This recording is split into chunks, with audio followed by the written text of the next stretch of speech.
have been announced as of this year. But and Adam will speak more to some of our overall humanitarian financing. Our appeals continue to be underfunded, particularly in health. And so we have several milestone moments whereby ODA continues to shrink, but this is having a deep impact on making sure that the financing needed for our frontline partners, particularly these facilities that I spoke of, and just to cite the report here, is 50% of maternity hospitals in Northwest Syria suspended since September 2024. And this leaves pregnant women facing the grim reality of without giving birth without providing the essential medical care. The report further states that there are 4.1 million women of reproductive age in Syria as of January 2025. When we look at risk, whether it's to women, children, we continue to address that risk in a very dynamic status to be able to understand who is seeking healthcare, when are they seeking healthcare, and what are they seeking healthcare for. Obviously, it gets very complicated when the healthcare system doesn't have the investment to be able to provide those vital services. And our challenge is always that there might be barriers to care. There might be physical barriers, there might be financial barriers, there might be social barriers. And so our challenge has always been, as healthcare providers, get those who need healthcare to the door, and then we need to make sure that that system, as they walk through that door, is comprehensive and is not just addressing a single disease, a single health condition. They might have other family members. So it's really important that we track this, particularly for women of childbearing age, in terms of an impact. And then again, on the UXOs and explosive remnants of war, here we've tracked this since December 2024, and citing the data that at least 900 casualties, resulting both in death and injuries, majority of women and children. And this is something that we're seeing. Adam and I, as she pointed out, went to a host community where we saw a lot of returnees trying to come back. And as more come back, we had an interesting conversation with the Syrian Arab Red Crescent Society. They're frontline partners. They're providing mobile care in these environments. And so they need to be able to refer these children that either are looking for water, looking for food, trying to manage their land, who don't understand what the remnants of war look like, or UXOs in particular, and often are just again an indirect impact, but having a direct impact on their lives and livelihoods. So long story short, making sure that we have the ability to work within the system, and we've done this throughout the world in various contexts where UXOs are present. There's mine education, there's mine awareness, there's actually picking up these mines using the mechanisms that have been tried and tested to remove them from the ground. So there's an entire program that is associated with that, and we need to make sure that we integrate that program, as we've done in many parts of the world, with the healthcare system, so that as and when situations, as I cited with the 909 casualties, the healthcare system is able to come in and stabilize quickly and provide the necessary rehabilitative care and post-op care, post-surgical care that it may be required as a result of being exposed to those UXOs. I'll hand it over to Adam.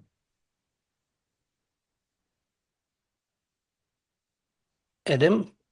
Thank you. Can you hear me? Still echoing, I suppose. Yes. Yeah, no, it's fine. Go ahead. Okay, thank you. Thank you for the question on funding. And I think, Altaf, you've covered quite a few specificities there. I was looking at the Security Council statement by my colleague Ramesh Rajasingham on the 21st of May, and he said the UN and its partners are appealing for $2 billion to reach 8 million people from January to June. Today, we've received only 10%. So that was out there in the Security Council. If you look at our statistics, we are struggling. We, as Secretary General has said, we're doing less with less as the UN. And Under Secretary General Fletcher has said we are overstretched, under attack, and underfunded. And this is, you see it on the ground. Altaf has talked about some of what we saw. If we had more funding, we could do more. Last year, we asked for 4.2 billion. We received 1.5 billion, and we were able to reach millions of people. That was 35.4% coverage. This year, as of almost June, only 10%. In the council statement, he also talked about in Northwest Syria alone, 40 of 83 protection centers have closed, leaving a gap in services for vulnerable people, even at a time when they are returning home. The people of Syria need our support. They need funding. They need resources to be able to rebuild their lives after a lot of years of disruption, conflict, and suffering. Over back to you. Thank you. Thank you very much. I've got a question from Nick Cumming. Bruce, go ahead, New York Times. Yeah, thank you for the briefing. A question for Adam. The lifting of sanctions sounds like kind of a silver bullet that should trigger an automatic sort of improvement in the situation. But I'm just wondering how quickly you expect to see tangible results from that, and is there a timeline for freeing up restrictions on particular sources of funding that will have an impact on your programs in Syria? And secondly, a question just for Altaf Husani. You mentioned back on these UXO casualties, you said since December 2024, up until what time? Where are these particularly concentrated? I mean, is this spread sort of pretty much equally across the country, or is it very much in sort of areas that were the sort of the centers of conflict in the center of the country? If you could just enlighten us a bit on that. Thank you.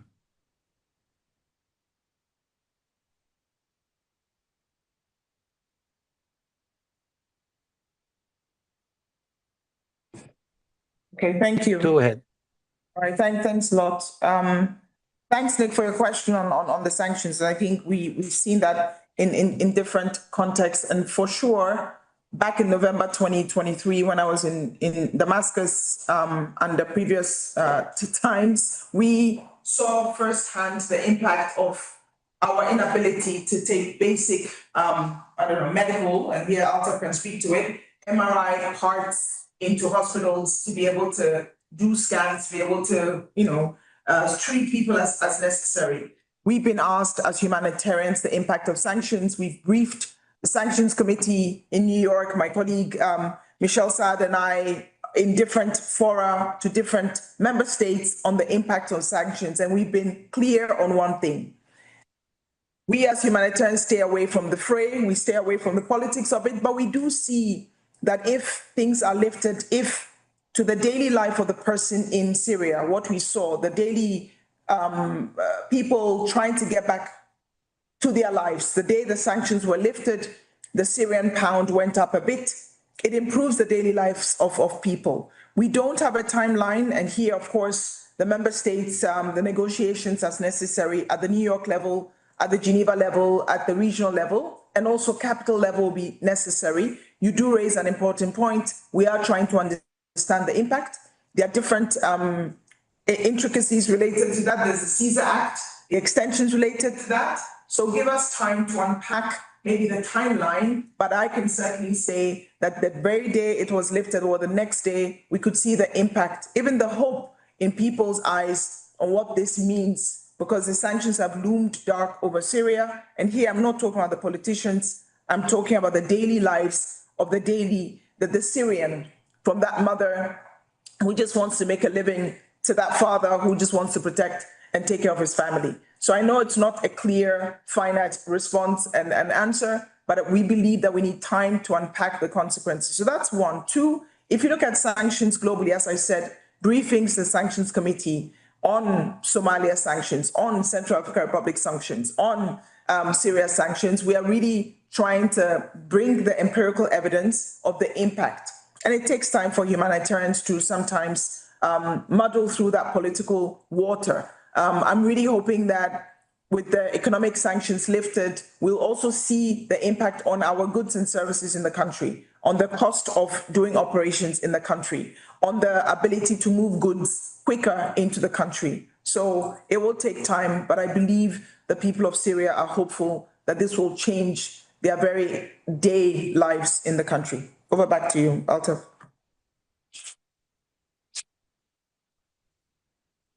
Yeah, thank you. I think just practically, as Adam has said, sanctions on healthcare. So this is decades without investing into the health system. And as I cited earlier, healthcare workforce, when they don't have the necessary equipment and means to provide life-saving interventions, over time, we have seen As I mentioned, 50 to 70% of the healthcare workforce has left the country seeking other opportunities.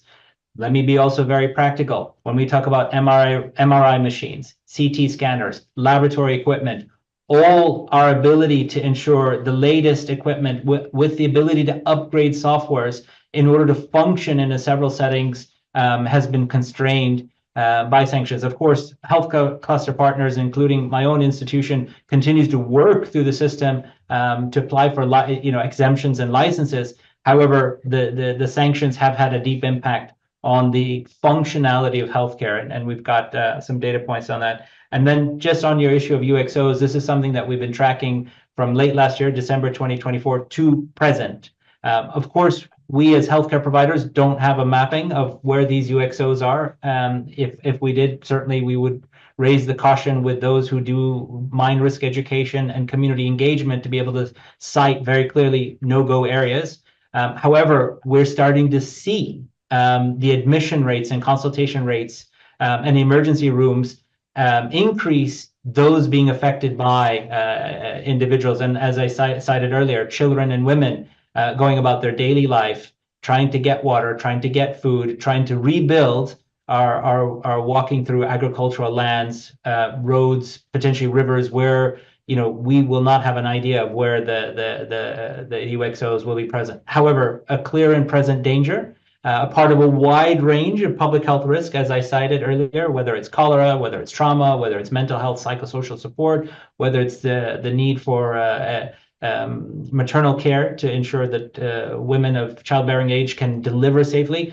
This is a wide range of public health risks that we need to monitor, but equally manage from a health perspective. And I think, as Adam said, the investment in the health system in Syria is the investment in the people of Syria, which is the investment, as the presenter cited, will stabilize Syria going forward as well. So the window is now, and we're certainly appealing for and calling for that investment case now to deal with returnees, to deal with host communities, to deal with the health system. And what we witnessed firsthand, tremendous resilience, tremendous opportunity, but we need to do this quickly. Thank you. I think, Adam, did you have a point to make on funding? And then we'll go to Ahmed from Anadolu. Okay, thank you so much for this briefing. My question for Adam, do you have the latest number that shows how many Syrian refugees return back to their country from neighboring countries since the fall of Assad regime? And also, if you have, I would like to learn that specifically from Turkey, where you are in. Thank you. Thank you. Can I? Please go ahead. Thanks a lot. I didn't get the colleague's name who just asked the question or what agency, but I will proceed. I'd mentioned. Okay. My name is Mohammed from Turkey's Anadolu News Agency. Mohammed, thanks a lot. So the trends, as I mentioned earlier, is about over 1 million internally displaced people who have returned to their areas of origin, and over 500,000 refugees returning from neighboring countries, as reported by UNHCR. So a good stream of returns there. I will speak to Gaziantep very quickly, but I also wanted to mention the absolutely phenomenal work that the civil society organizations, Syrian Arab Red Crescent, and local Syrian NGOs, particularly women-led NGOs, have done and are doing. And I really want to salute them. This is part and parcel of our humanitarian reset, but also from 2016 localization and the localization agenda. There's a lot that they do. They are the unsung heroes of course, this response. And I really wanted to do that. I also wanted to zero in a bit on the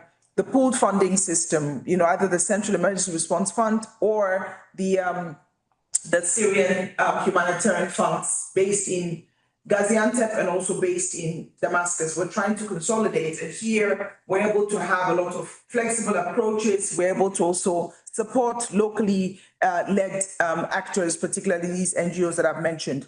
Very briefly on Gaziantep, I also want to highlight the phenomenal efforts that the colleagues have done over the last, since 2014, the lifeline that they have provided.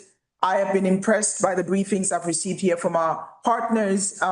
Since 2014, over 62,000 trucks, UN, have been dispatched from Turkey to northwest Syria. A real good collaborative effort also from the government of Turkey and their support to the Syrians in this regard.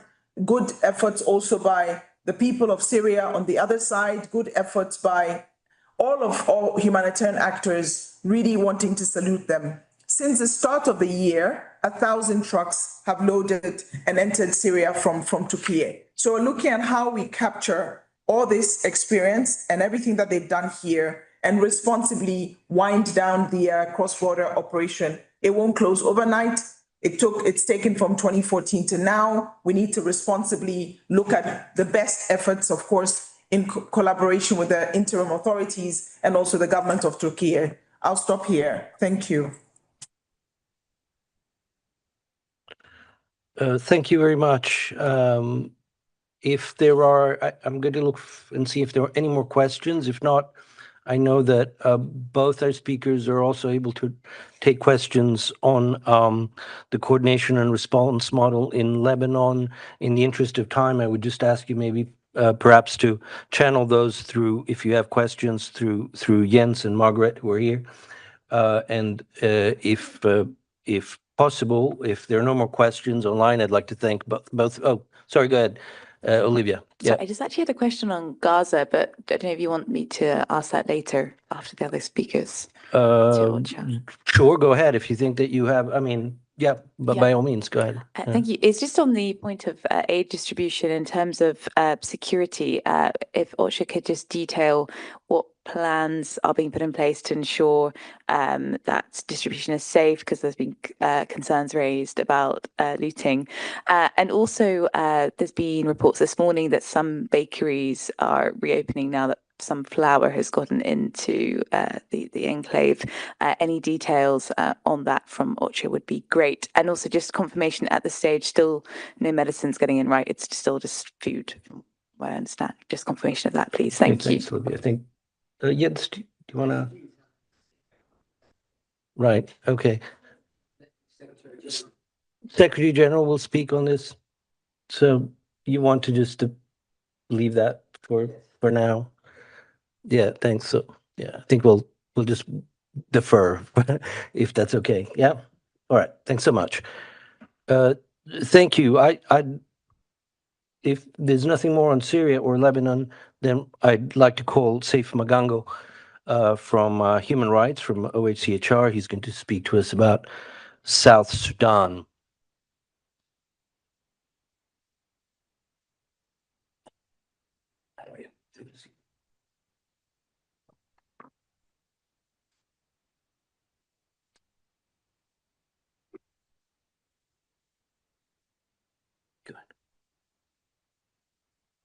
Good morning, everyone. Good morning. Can everyone hear me? Good. Yeah. We are warning today about a real risk of a further deterioration in the already dire human rights situation in South Sudan. This follows a sharp increase in hostilities between the South Sudan People's Defense Forces and the Sudan People's Liberation Army in opposition and their respective allied fighters. At least 75 people, civilians, have been killed and 78 injured since the latest hostilities broke out in February. Thousands have been displaced. The latest fighting broke out following a series of armed attacks in Nassau County in Upper Nile State in February that were attributed to the White Army militia group. High Commissioner Volker Turk is urging all parties to urgently pull back from the brink and to uphold the 2018 peace agreement.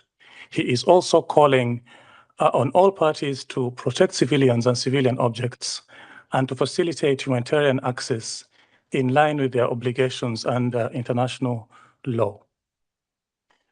We are also concerned by the arbitrary detention of dozens of politicians linked to the SPLMIO among them the country's vice president, ministers, and members of parliament.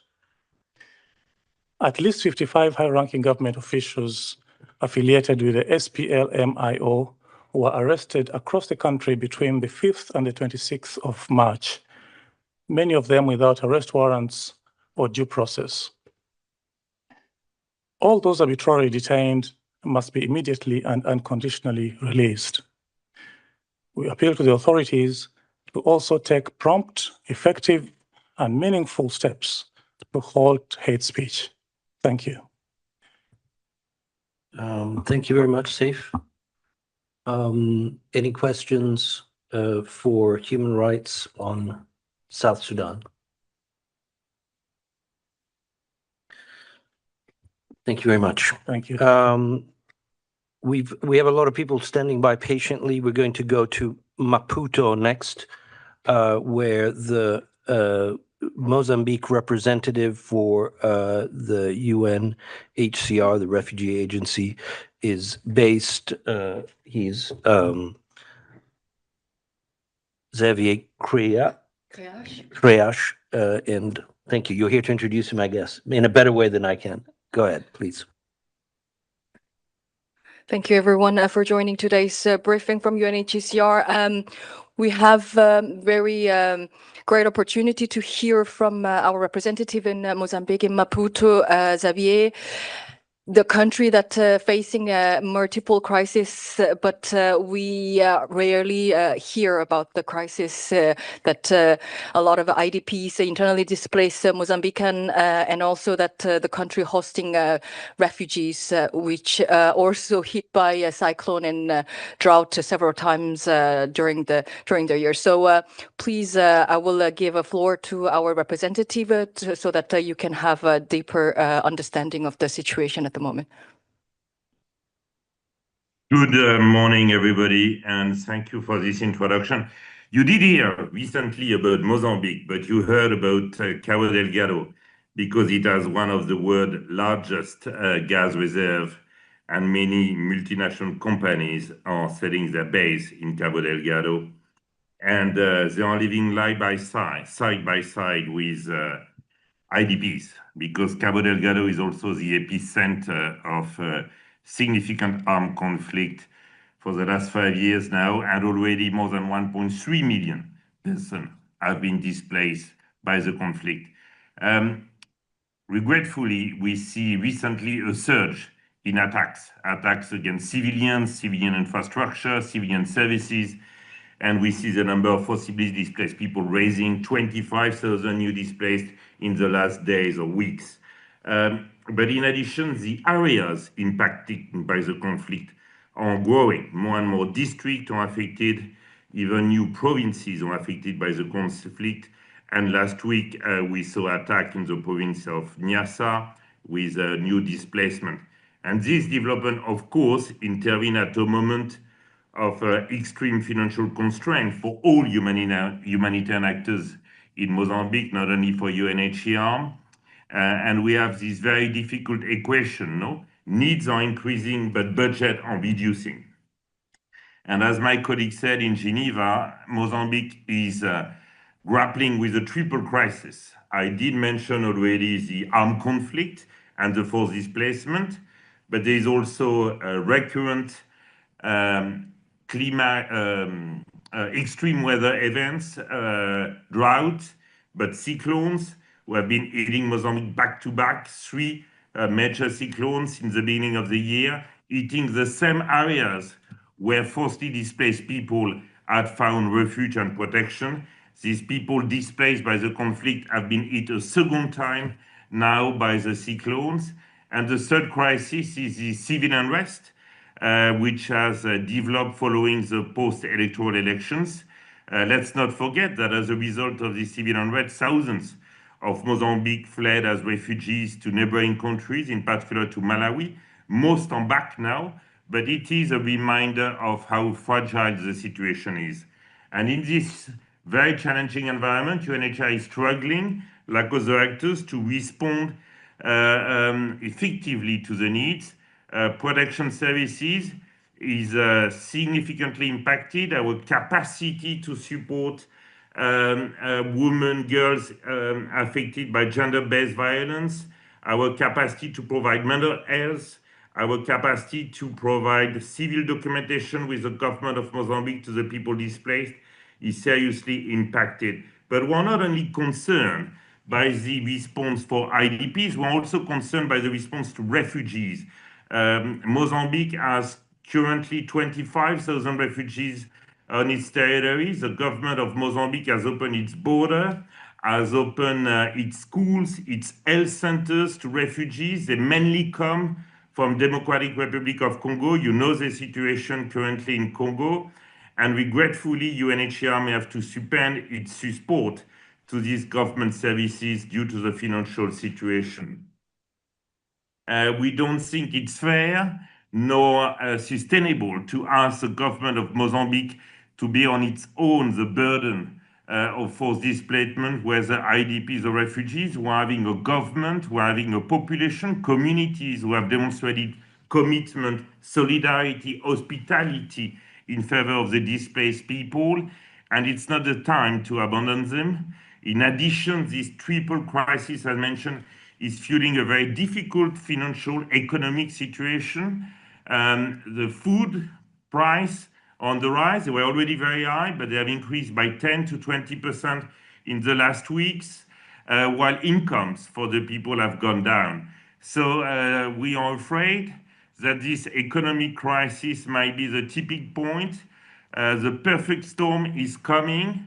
It's not the moment to turn away. It's the moment to support Mozambique. It's the moment to support the people of Mozambique, to protect displaced population, to bring solutions and to prevent. It is not the moment to sit on our hands. Thank you very much.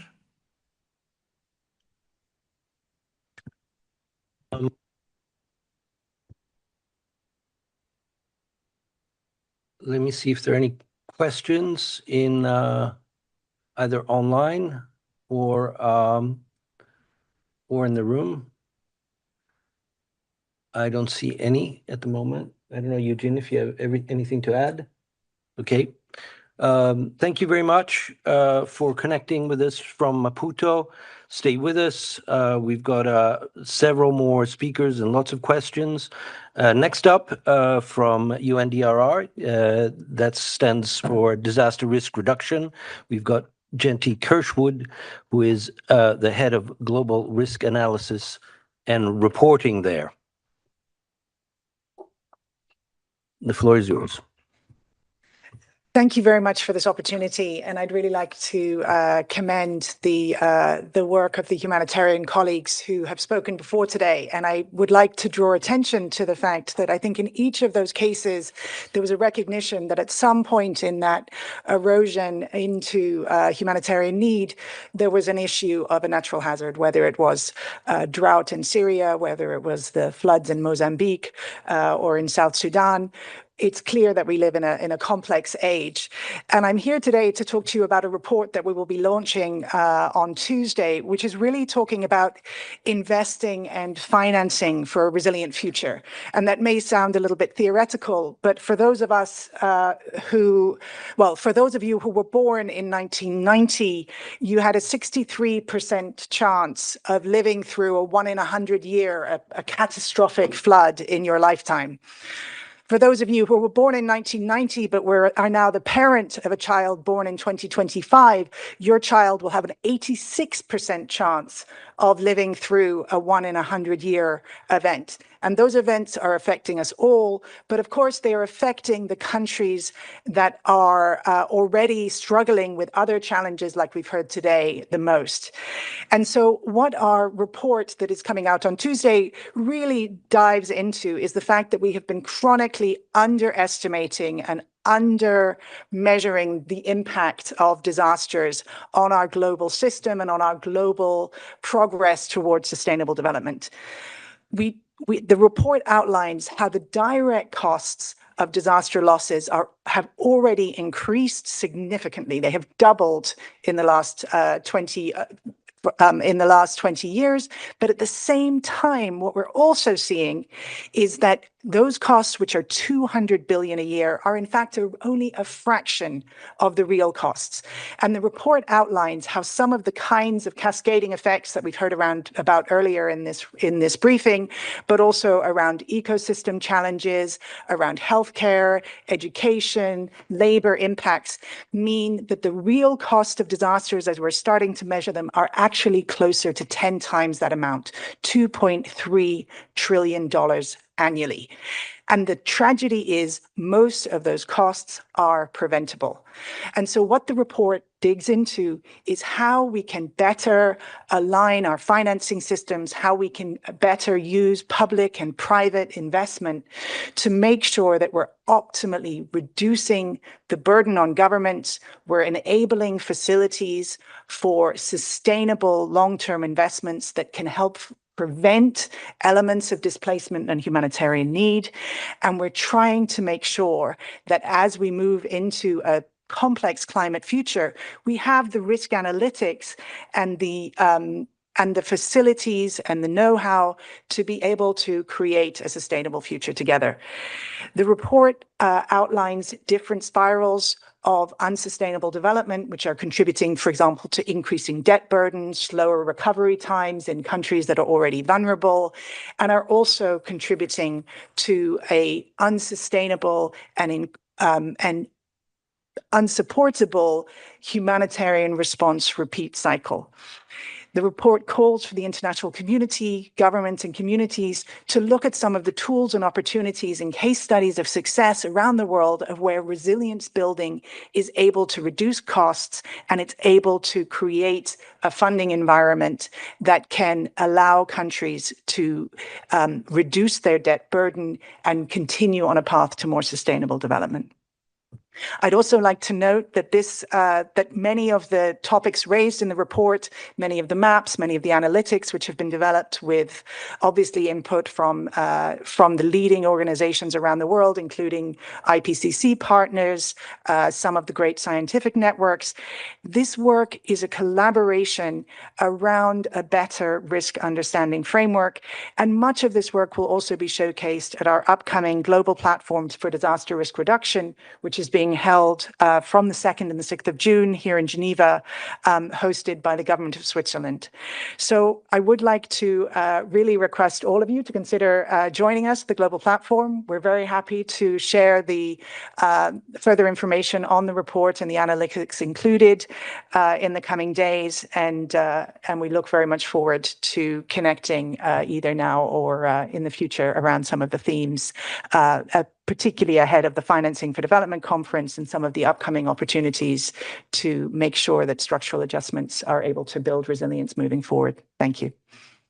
Well, thank you very much for that fascinating look ahead. And maybe, I don't know, for the upcoming conference, do you have, will you be the contact point for our friends here in the media? Would that be, or? The two hands that went up in the back row are your primary contacts, and of course, we'll be in touch both on the report and the GP, I think, with emails later today. Fantastic. Thank you very much. Let me see if we have any questions online, and if not, we'll move ahead to announcements. Thanks so much. I think I've got, is Amna here? I don't see Amna's mic. Oh, there you go. There you are. Good to see you, Amna. It's a look ahead at what to expect in the final days of the World Health Assembly over this weekend and early next week.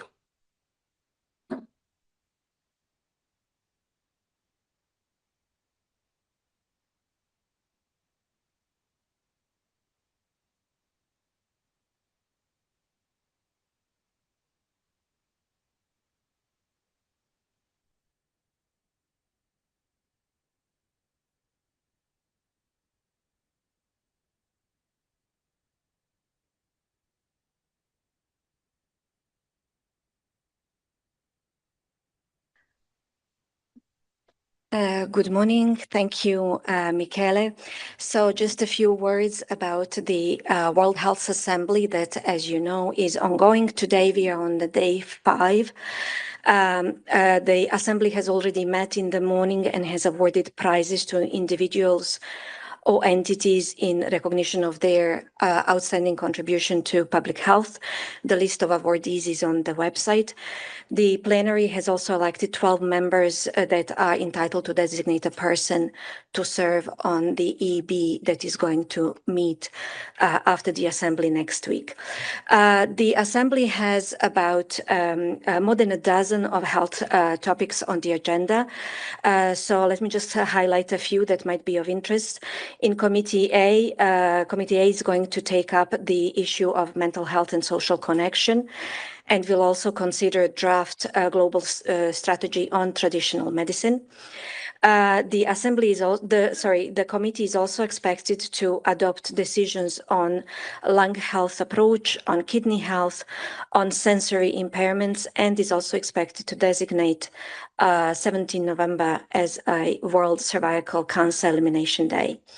It will also take up the women, children, and adolescents' health, including the recognition of World Prematurity Day. In Committee B, there's going to be an adoption of an updated roadmap for an enhanced global response to the adverse health impacts of air pollution. More details about the agenda as well as the relevant documentation is in the media highlights that we have already sent you. As for tomorrow, the World Health Assembly is going to be meeting for half a day only. It will meet in the morning in the 2 committees. Midday events are going to take place as planned. Committee A will conclude the remaining work from today.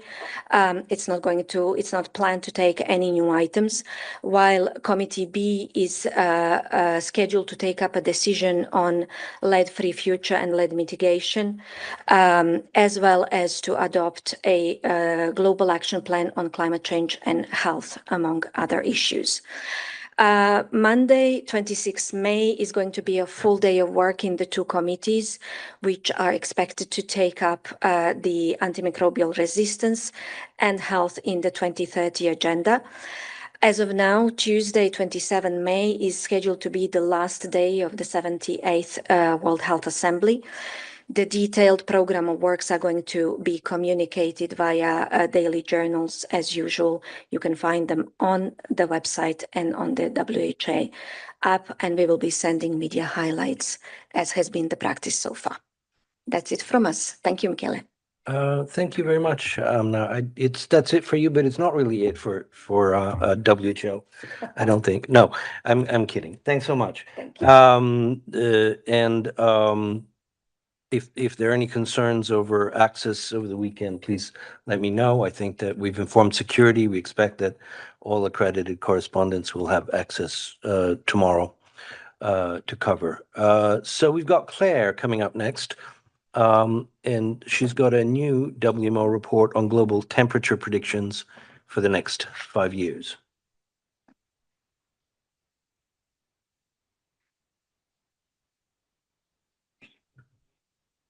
Yes, good morning, everybody. The World Meteorological Organization and the UK's Met Office next week will be producing their annual update on global temperature predictions for the next 5 years.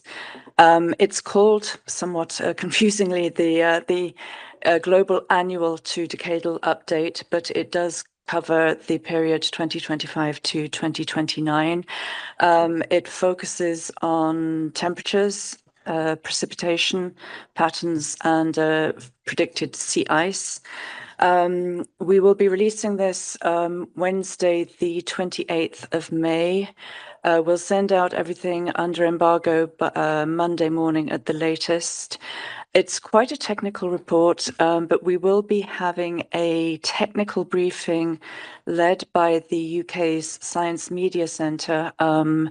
It's accessible to all of the UN journalists here. I will send you the link after this briefing so you can register if you want.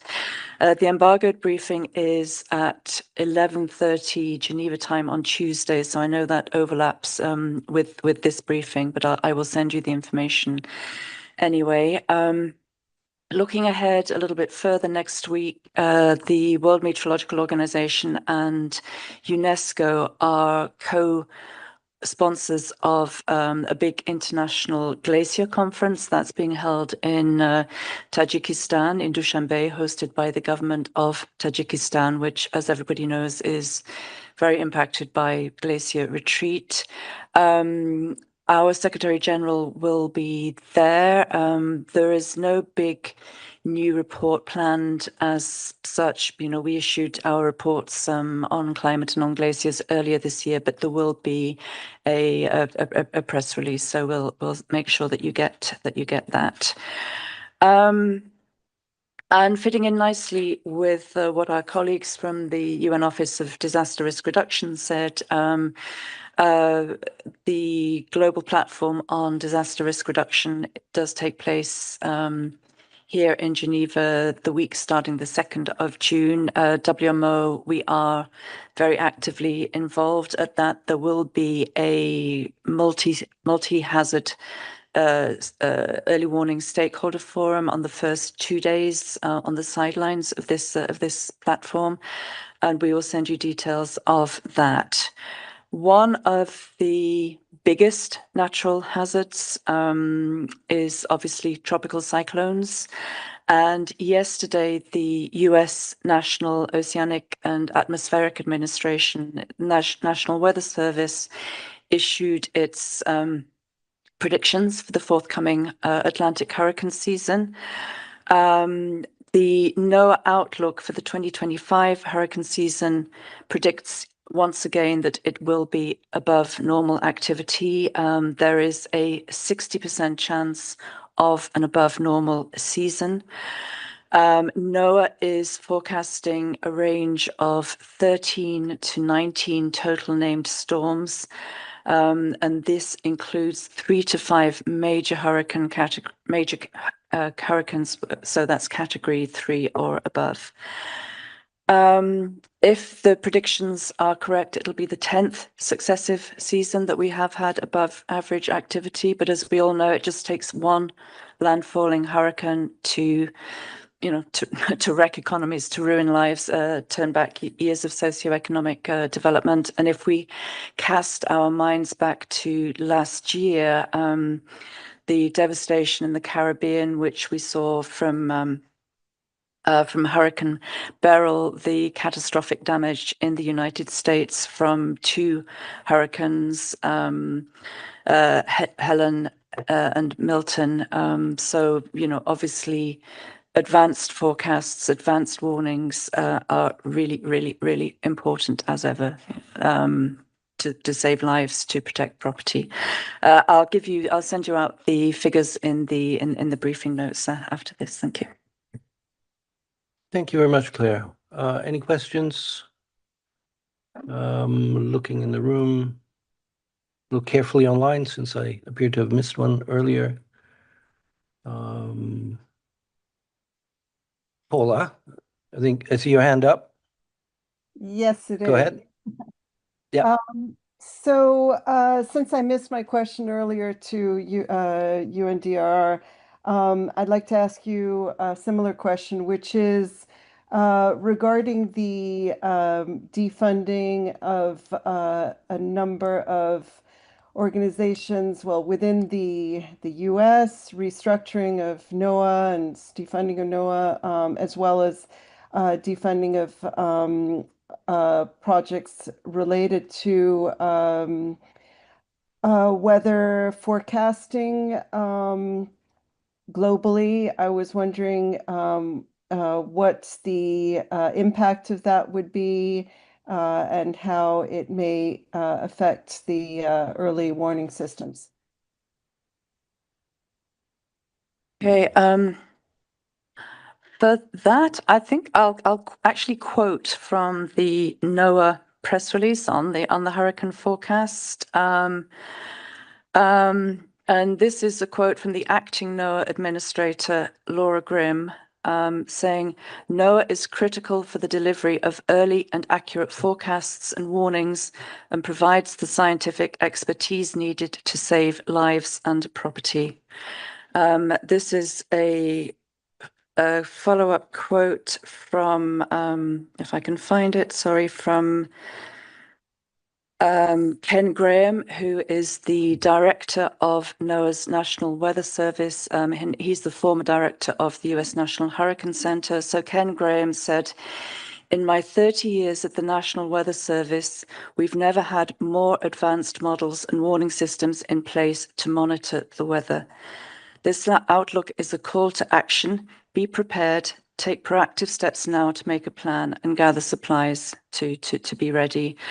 The World Meteorological Organization, we continue to collaborate very, very, very closely with the United States, with NOAA, with the National Weather Service, with other parts of the US.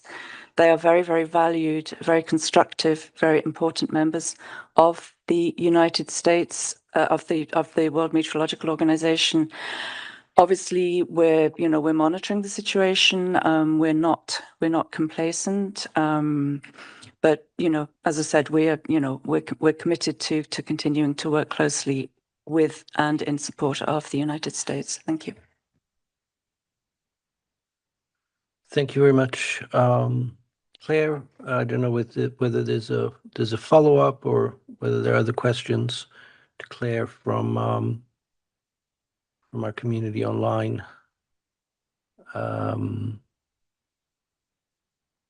Just scrolling up to make sure I don't miss anybody. It appears not. Thank you very much. I've got a few remaining announcements, and I will come back to you, Paula, on the question that you asked with a contact. The first announcement is on behalf of the Human Rights Council. The Human Rights Council says that the Intergovernmental Working Group on the Right to Development will hold its 26th session from the 12th to the 15th of May. The session will be held in the Tempest Building at the Palais des Nations. The UN High Commissioner for Human Rights, Volker Turk, will open the session on Monday.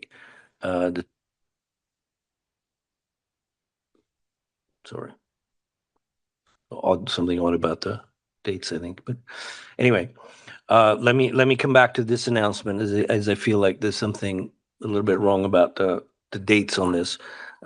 Probably they mean June, but I'm gonna check about that.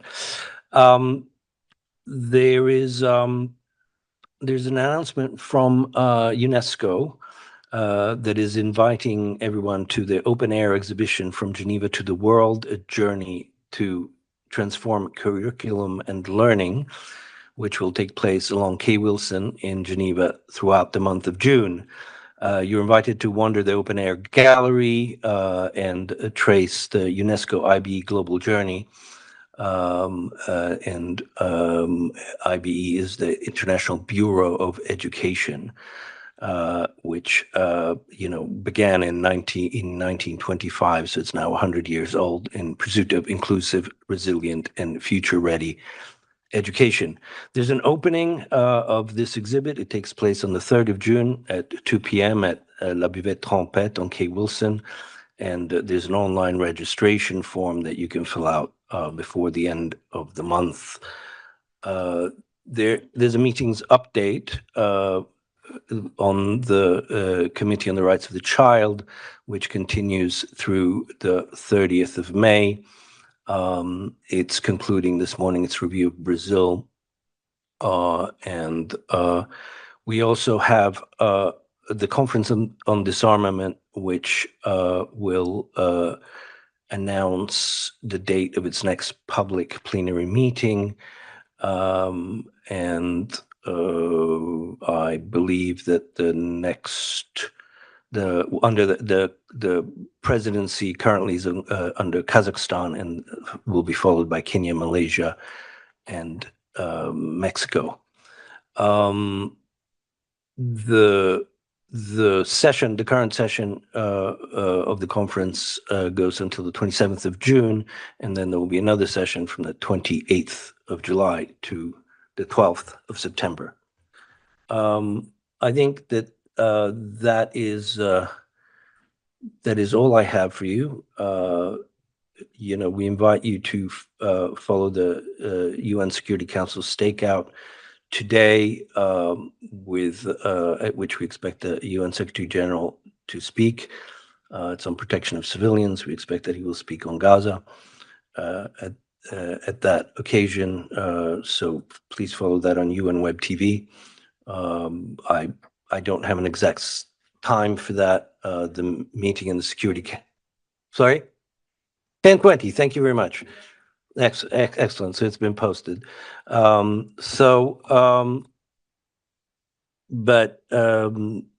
thank you. I think that that probably wraps it up for today. And I wish you a great rest of the day. Thanks so much. Bon weekend.